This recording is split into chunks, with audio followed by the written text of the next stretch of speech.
All right, time now for Packed Stats. We're making stats cool again. I'm Danny Parkins with Greg Jennings and my man Geoff Schwartz. What up, Geoff? Yeah. How you doing, everybody? Known this guy for a long time, back in the Kansas City days. Pre-Mahomes. Pre-Mahomes. 10 wins and a playoff loss. That's when we got to know each other. But here's what we do. I never leave home without my stats. Okay. It's very cool. And I'm going to show you guys how I'm seeing the NFL.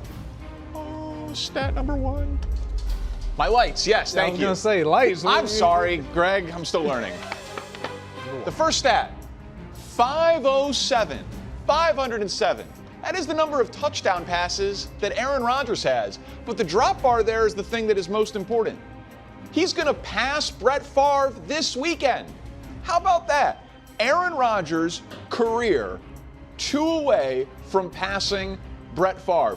I feel like this is going to be the story of the weekend. People have not realized it. He had 4 in week 1. This was something that maybe in people's brains they thought was not going to happen until week 4 or 5. Yeah. Greg, I'm curious. You've caught passes. Like, what do you think about Aaron passing Brett? This is a great accomplishment. Obviously, it speaks to his durability and his longevity of his career. But I know we're stuck on the 507 and him getting the 509 passing Brett, which is going to be great. And that's just it's but the cool. thing that's it's cool. The thing that's probably most impressive about Aaron in this stat and what he would say is the interceptions. When you pass Brett, he loves that his interceptions are way lower. He loves that. That's man. true. He's only thrown, like 115, 116 interceptions in like 50 less games than Brett, and he's doing it a lot quicker. So it's impressive for sure.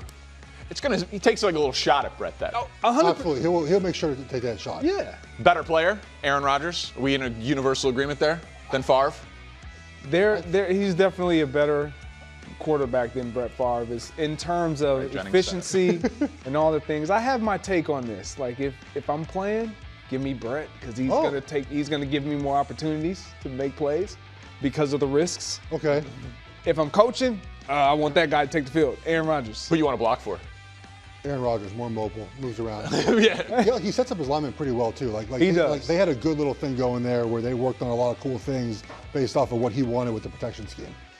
That season when he had 45 touchdowns and 6 interceptions, I think it's probably the best quarterback season I've ever seen. It was ridiculous. All right, give me my lights. Making stats cool. Thank you. Yeah, again, I'm learning. Number 2. 3.8%. Follow me here on a journey. Bears and Lions both lost week 1 to division opponents. They play each other in week 2. So the loser of this game will start the season 0-2 with 2 division losses. That has happened to 52 teams since the merger. Only 2 of those 52 teams have ever come back and won the division. These were very popular picks to win the NFC North. I picked the Lions. Many people picked my Chicago Bears. The loser of this game has less than a 4% chance of winning the NFC North. Would you look at this game then as a must-win? For the Lions, yes. I'm not sure for the Bears, but for the Lions, absolutely. With your expectations as high as they are this year and how poorly they played up to expectation week 1, absolutely. I think players, Greg, I knew this number. Like I knew 0-2 was bad. We all knew this number. Coaches aren't big in, I think, sharing all the trends that happen in the NFL. But every coach I play with, when you start 0-1, you know the 0-2 trend. They tell you, not for division, but like 0-2, you make the playoffs only 16% of the time. You start 2-0, you make it 85% of the time. So players in that building know. I think for the Lions, it's not about really that they lost. It's how they lost. They lost with the offensive line not playing as well as they have in the past. They lost with the offensive creativity not being there without Ben Johnson. They lost defensively, kind of got pushed around a little bit. So to me, it's how they lost, and then going and playing the Bears team now that is kind of wounded after Monday night.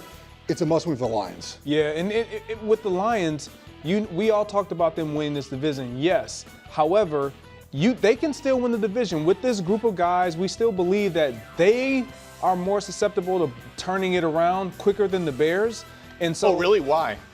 Well, because they're they historically have been good for the last few years. Yeah, that makes sense. To Jeff's point, stylistically, it needs to look different because we saw a version of the Lions that we hadn't seen since pre-Dan Campbell, and that's not the brand of football that they want to display and have out there. So let me ask you this. Dan Campbell came out and said it's a must-win, which playing the must-win card in week 2, like you get, I was like, ooh. Like, how do you come back? Like, say the Bears win. Bears can win. They're less 4-point underdog, whatever it is. Like, Bears win this game, and your head coach said it's a must-win, and you lose, and you've already played the must-win card. Like, how does Dan Campbell bounce back from that if the Lions lose? You continue to battle every week, but the players know it's uphill climb even more now. I mean, game 3 becomes, I started 0-2 a couple times. Game 3, like the importance of game 3 ramped up even more now. Players know it's a must-win too because of the situation. Yeah, and if our coach says it's a must-win, we don't think about what you just brought up. We're not thinking, if we lose. No, that's not. No, but I'm saying if they do. I understand. What does Dan Campbell? What card does he have to play? For the meeting ahead of Week 3. It's exactly what Geoff is saying. We know it's still week to week. Like all those numbers, you guys have all those odds. Of course, they have to be even on even more so if we do start in this 0-2 hole. Highlights, please. The third pack stat. Case closed, pack stats, I don't know. Number 3, here we go. About my division champ in the AFC South. 11.6. That is the average number of wins that a team finishes with. I like it. If you start how the Indianapolis Colts started in Week 1. Now go on a journey with me. If you have over 30 points and gain over 400 yards of offense and blow out your opponent by 20 or more. Danny Dimes, let's go! Like Greg's guy Danny Dimes did. This has happened to 11 teams in the last 15 years. You got Super Bowl champions all over this list. You have every team has finished with a winning record. It's a very impressive list. I feel very vindicated about my Colts AFC South pick based on that Week 1 performance, Greg Jennings. Look, man, there's a lot of stats that I just... Look at these teams. What is this? Super Bowl champion, Super Bowl champion, Super Bowl champion. You know the only team on that list who missed the playoffs? The Bears. Still one thing. Still one. I mean, because they lost every which way. Is it a shock? I know, but seriously, that was an impressive performance. Look, it was a very impressive performance. This is a team that no one really had on their radar to perform this way. Let alone the quarterback just individually perform this way in Daniel Jones. And so I think if you're the Colts and you're in that locker room, you have something that you want to hang your hat on. Look, we can actually contend. We can actually put together a good 4 quarters of football. Don't care who our opponent is, but this guy gives them a chance to win, whether we like him or not.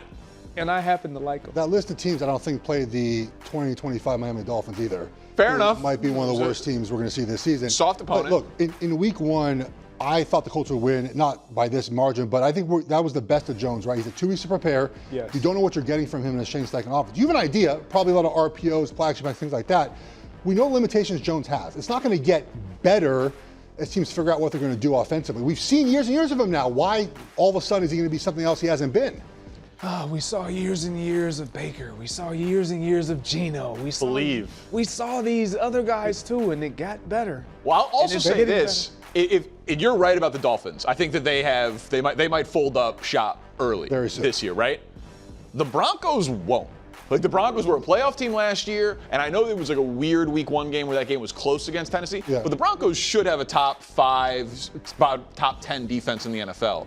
If the Colts play the Broncos in Week 2 and their offense moves the ball and looks good, I think that is when everyone is going to realize and start to take this Colts team seriously. And I don't think the Colts are some sort of contender, but they're a well-run organization. They're a well-coached team. If you can win 8 games, 9 games with Anthony Richardson and Gardner Minshew, which is what they've done. That's the last 2 years for the Colts. Those are facts. People talk about them like they're a 4-win franchise because they don't have that quarterback that everyone likes. They've been right there at playing meaningful Week 16, Week 17, Week 18 games the last couple of years. I will reassess my opinion on Daniel Jones after this game. I feel like Denver's coming in, as you mentioned. That's fair. Top defense, off a sluggish performance against Tennessee, where they didn't play terribly well. The Titans dropped a ton of passes. If they play well again this week with 1 week of film on them, I'll readjust my take on the Colts. All right. We got the Broncos. Those are our pack stats. Never leave home. Thanks for watching. Subscribe here to get more from the show and to check out clips from other shows on FS1.